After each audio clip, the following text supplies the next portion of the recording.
Today we're kicking things off with head coach Chris Armas. Okay.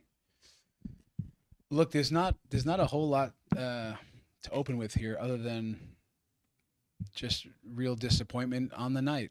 It's it's not something we're gonna sit and rub our own faces in it. It's a missed opportunity. Four out of the next five, I believe, at home. There's more to come in terms of opportunity, but disappointing always for our fans that come out in big numbers, that they don't leave truly satisfied, and a locker room full of guys that put a lot into things around here all week. There's a good feeling about good training and lots of things that we working on, and to not get the reward for that, yeah, again, disappointing. So again, it's nothing to celebrate tonight for sure, but we take an honest look and look forward, and that's where we'll be focusing on, just recovering and getting ready for next weekend. Get a big 3 points before the break. Hi, Coach Keith Richards, Team MBS Media. The team has kind of suffered from the injury bug a lot this season. There's a lot of depth on the team, but at what point does the injuries become disruptive to where you start to get the same lineup up there, everything seems clicking, then you have to reset, put someone else in, and you have to start it over again, and there's another injury? Well, Keith, injury is a part of it. Yes, Rafa was out, getting sharp again. Cole Bassett, of course. But I think if you look around the league, most teams will be dealing with some injuries to different key players, and we have to accept that. And around here, the mindset and mentality is the next man up. So if it's not for injuries, the Nico Hansen story doesn't get to be seen. So for me, that's never a good thing. Like, just we want guys healthy. But I think if we just talk about tonight, the early goal hurts, right? Was it going to be a race to the first goal? Maybe if it goes completely the other way. But 14, 15 shots from the goal zone inside the box. We were probing, we were pushing. I think if we get that first one, the second one could follow, and goals change games, and we couldn't get ours tonight. But yeah, the injuries are real. We don't ignore it. It's part of the challenge, but certainly not for me on the night what cost us the 3 points. Matt Pollard, Bernie Wave, Chris, to that point as well. Lots of shooting opportunities. You emphasized so much upgrading the shot. Were you happy with how the team was moving the ball around? There was some blocks. Stuver made some good saves. On another night, do you guys score 3 goals? I think you're right, Matt. I appreciate that. I think on another night, there is 3. There was 3 or 4 big chances created. And you can see when we are looking to upgrade the shot, the fans are shoot, right? Because we're trying to get that clear path to goal. Is it one pass too many? Is it just perfect? Not sure, but I like that the guys were sticking to the principles in and around goal. Again, 15, I think, of 16 were in the area we want to shoot from, and I give Austin credit. They defended the goal well. They were blocking shots, putting their bodies on the line, and but we had a lot of guys sneaking in and around. Yappy, a couple of free headers. Rafa gets one. And again, it's still the hardest thing to do, to get that right pass at the right time with the right pace. The goals are going to come for our team. We got a lot of guys up there that can do the job, and I give Austin credit for doing that goal pretty strong tonight. Brandon Nurse with Denver Post. Chris, we've seen this team be one of the best in the league on set pieces. Maybe not as productive this year. Maybe 2 or 3 goals from set pieces in 17 games. Just after 11 corners tonight, nothing comes from it. Just what needs to be better? What's missing from that standpoint for you? Well, in terms of set pieces, we've really been strong defensively on set pieces, so that part of it has been, I think, positive. I'm not sure who they credited the goal to that we conceded. Was that an own goal? I think so. Really unlucky at that moment. And on the attacking end, listen, there are a couple of free headers tonight too, so it's. The goals haven't come, but the seeds have been planted. We just got to keep at it. The deliveries, the runs, the timing, the ways to free up in certain spaces to attack. So we'll look hard at it. Set pieces are just such a big part of scoring goals, and we have to, like we do. The guys put a lot into the set pieces, so we believe we're going to turn that part around by sticking to it and maybe looking closer at it.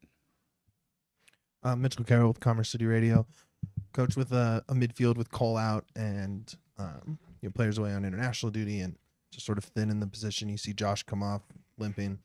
How does that affect? Well, one, how is he doing? And two, how does that affect the rest of that game plan where you're already chasing a goal, and to have to kind of pivot quickly like that with Josh leaving? Yeah, it's another game where when Josh is having a good game tonight, right? He's strong. He's a good presence, breaking up a lot of plays, helping create attacks and build. And then you have to take him off, so you start moving some things around. But and listen, the thing then, if it means Connor Ronan comes in the game, you gain lots of other things. But in terms of Josh, he's a big presence. And then when you think you're pushing and probing to have to start making changes when we weren't tactically going to make changes, that's not ideal. So, but listen, the guys that are out there, the guys that come in, to just the roles are there, and we want to get better when those moves are made. So we'll look at it and see, ways that make sure we're doing our part as the coaches, and yeah, but those things are a little disruptive. I think when Josh is having a good game, to have to move things around. You mentioned Nico, and I feel like in his 4 or 5 games, we haven't really seen a goal that he's conceded be really on him, if that makes sense. Just what about him is so good? You talked early in the season about wanting young guys with superpowers. Just for you, what is that superpower for him? Well, Nico, it's certainly not anything fluke or lucky. We see now a bunch of performances that are very mature and showing big quality. But I think there's real talent with Nico, and I think he's got a real presence and maturity, and he's hard to score on, and he has this little sixth sense of how to stay big or how to make the save or stop a penalty. He bailed us out a lot tonight, but I think he's just a good young pro, has a good process, has great mentality for a young guy, and he's talented.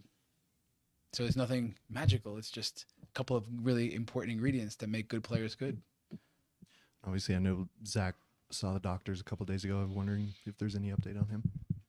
Yeah, Zach, Stefan, I think things are looking like it's going to be relatively short term, but he's having a surgery on Tuesday.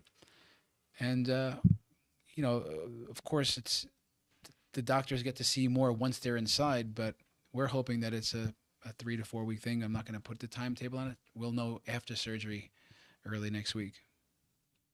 Chris, Matthew Wick with Pitcast. Looking at the reverse fixtures, we've had San Diego, San Jose, Portland, and now Austin. And all of those reverse fixtures, we've had the opposite outcome, the loss where we got the win, with the exception of Portland with the 2 losses. The team being young, energetic, are we good at catching teams off guard, but not necessarily keeping them off guard? I don't know. I think we tend to take away team strengths. At Portland last week, not a lot of solutions until we go down a man. Tonight, you give up a goal 5 minutes in against a team that's good in possession, right? Start moving us around, hard to get the ball back. So I still think, I think one of our strengths is to address teams' strengths and take it away. So that's at least what I like to think. So, yeah, when we play against the very best teams in the league, the LAFCs early on, I think we're getting better at that stuff. But listen, again, tonight I think wasn't an example of, like, Vasquez is dangerous on crosses, right? Wasn't a ton of threats. He gets one clear header, right? Bukhari's a good 1v1 winger. When things were in front of Jackson, he did pretty well. They got behind him, 1-0. We're still a young team, but I think we're a team tactically that's getting better and better to address opposition. We have time for just one more. Speaking of Jackson and Sam Bassett, both took yellow cards to thwart one of Bukhari's attacks. Was that something you went over pregame to take the tactical yellow? No.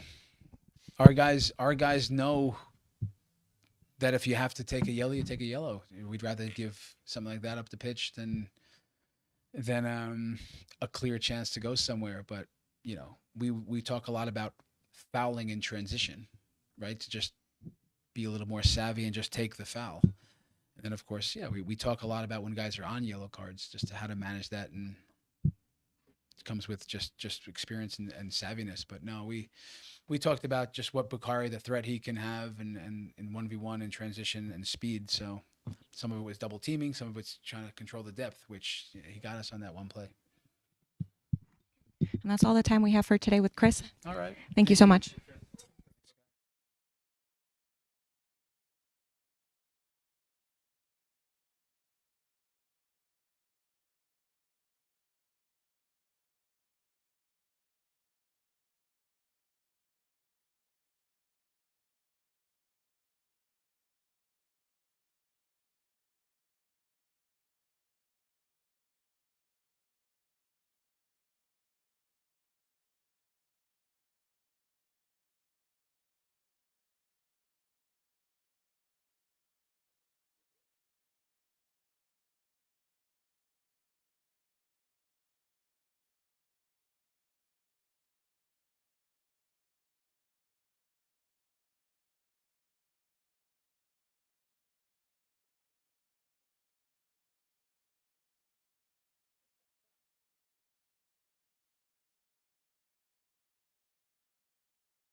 Goalkeeper Nico Hansen, we're actually just going to kick things off with questions right away.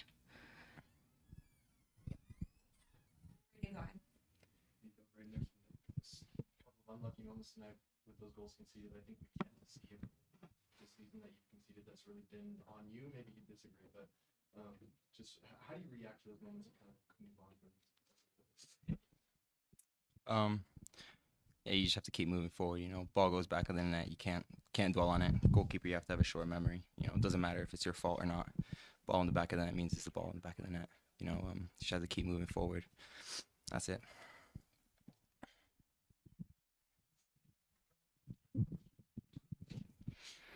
Hey, Nico, Keith Richards, Team MBS Media.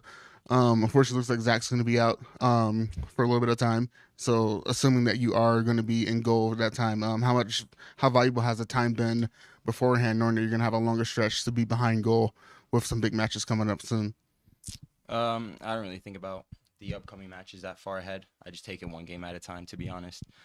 Football is a fickle game. It can change quickly. I don't really think that too far ahead. Just take every game as it goes.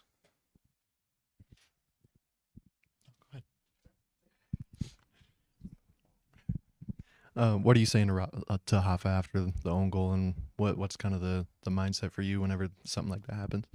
Yeah, it's football. I mean, I think the other guy, I forgot who it was, who got the first contact on it, he glances it, and then it hits Rafa. I mean, you can't do anything about it. I mean, it's just how it is. They force a coincidence. They put a good ball into the box, and unfortunately, that's what happens, It's tough. It's tough for Rafa, but, it's football, You've had a few games under your belt. Just what are the biggest thing the coach are kind of pushing with? I know replacing somebody like Zach, who does so much, with the ball at his feet and leadership and all those different things. Just what are the areas you're kind of focusing on to say, to take yourself to the next level now that you're getting a little more comfortable?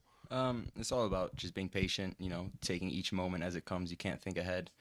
You can't try to make up moments, it's just taking each action as it comes, and being patient and letting the game come to you, not forcing anything.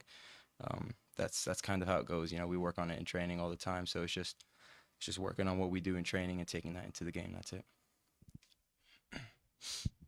Nico, Matthew Wick with Pitcast. The back line featuring Jackson Travis, who's young, and then the rotation of Ian Murphy and Cheeto Awazim the past few games that you've been in goal. What's the gelling process like with those four, the communication style? Are you all feeling comfortable together? Yeah, of course. I mean, we train together every day. It doesn't matter who goes in there. They're all good enough. They all have the talent, you know, to step in, anyone across the back line, to step in and do a job. You know, we all have good chemistry together. We're all good mates off the pitch and stuff like that. So it's not an issue, you know. I'm Mitchell Caro with Commerce City Radio. Now that you're in the role and you know you have more games coming up, what's it like been playing in front of this crowd? You have C38, a pretty rowdy C38 behind you tonight in that first half. Have you felt that support? What's it like getting time in front of these fans here at home? Yeah, it's awesome. You know, unfortunately, you know, we didn't come away with a result, but even then you can hear them the entire night. You know, we can feel their energy, their presence. They really will us on. You know, we are, of course, you know, we're disappointed that we weren't able to get them the 3 points, but you know, they're always there for us, and you know, you can't say anything more. You know, even yesterday when we did the open training session, you know, all the people showing up, you know, there's just a great fan base. You know, their energy, you know, they will us on. They give us that second win in the games. You know, you can't ask for anything more. Any more for Nico? Okay. Thank you, Nico. Yeah. Thanks, Nico.